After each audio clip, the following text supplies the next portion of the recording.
So I got a question for you. What are you going to do when the economy collapses again? Are you ready for the inevitable? So what I'm going to do today is I'm going to share with you my economic collapse survival plan. I don't know where that came from. I just made it up. And I'm going to show you what you can do today to have the same peace of mind that I do and everybody else on the other side of an economic collapse has. But I'm talking about the people that actually see it as an opportunity. No matter what the economy does, no matter what happens to the markets, I want you to understand that this could be the largest and single greatest opportunity of your lifetime. But we got to go over some things that you got to make sure you get out of your life. The first thing you have to do is you have to delay gratification. Because when there's an economic collapse coming, gratification needs to come later. It feels great to have nice things. And at some point in your life, it'll make sense for you to have them, but not at the expense of paying yourself less than you deserve. You need to understand your value. Don't let others decide your value for you. Delaying gratification is going to be what's going to set you apart when this thing's over. This next thing is very, very important. Going into this part of your survival plan is you need to focus every ounce of what you have to getting rid of your debt. You need to go into this thing with very little debt, or at least good debt. Debt that actually pays you. So, you've heard of liabilities and assets, right? What's the difference between a liability and an asset? An asset pays you. So good debt would be maybe a mortgage on a rental property. But you need to go into this with very little debt, or at least just good debt. What you also need to do is you need to learn from history. In history, you don't have to go back very far. What you can do is you can look at the success stories, and there's so many of them. The success stories from 2008. Because when an economic collapse happens, money doesn't vanish. Money doesn't just disappear. It changes hands. It just changes what team it plays on. That's all. And in the worst case scenario is that money moves from one hand, your hand, to someone else's hand.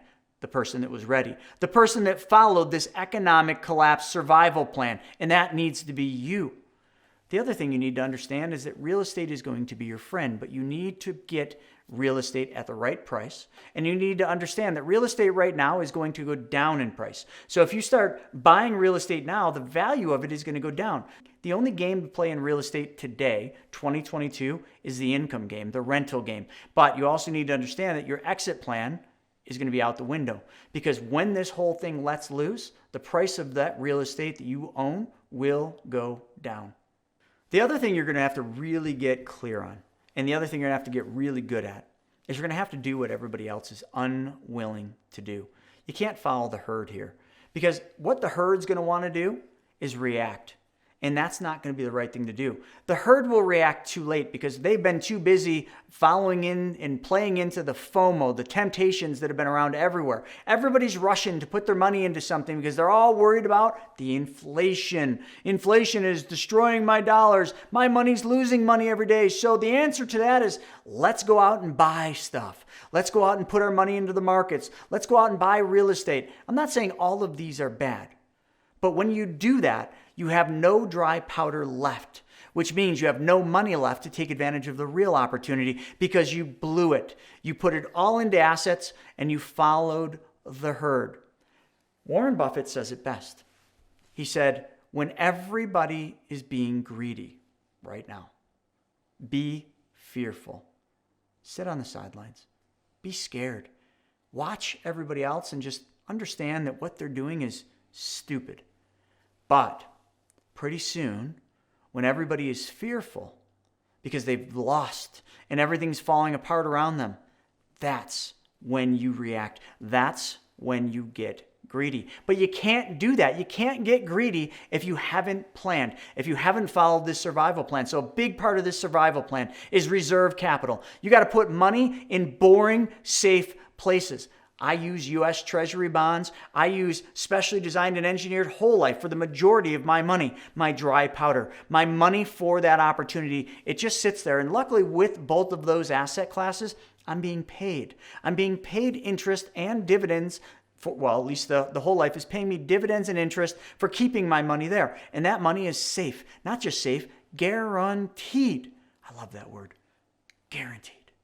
Never used to get to say that in Wall Street. It was always risk, and you can't use the word guaranteed. You got to say investment, because investments carry risk and you can lose all your money, and sign this form saying you can lose all your money. Not anymore.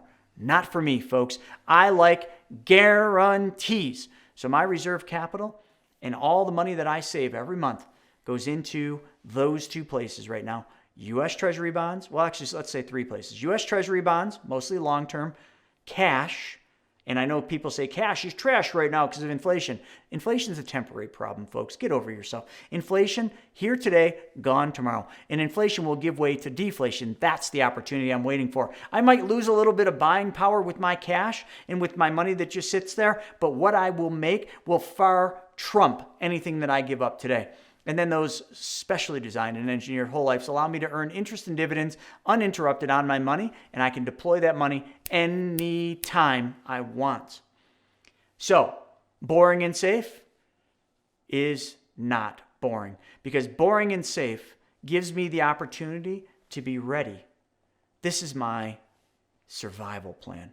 This is exactly what I think you need to be doing. Because if you're putting all your money into assets today, if you're buying into the stock market thinking we're at the low point, you are going to be sorry, because you're not going to get rich quick. Stop thinking that everything is about making money fast. Wealth takes time. You can get rich quick, but then you'll be poor just as quick. You can make a ton of money and then give all that money back. I was just talking to a guy the other day, and this is a very, very successful guy. He made millions of dollars in the stock market. Millions. And he was telling me all, but he's a very wise man. And then he said, we gave most of it back because we got greedy.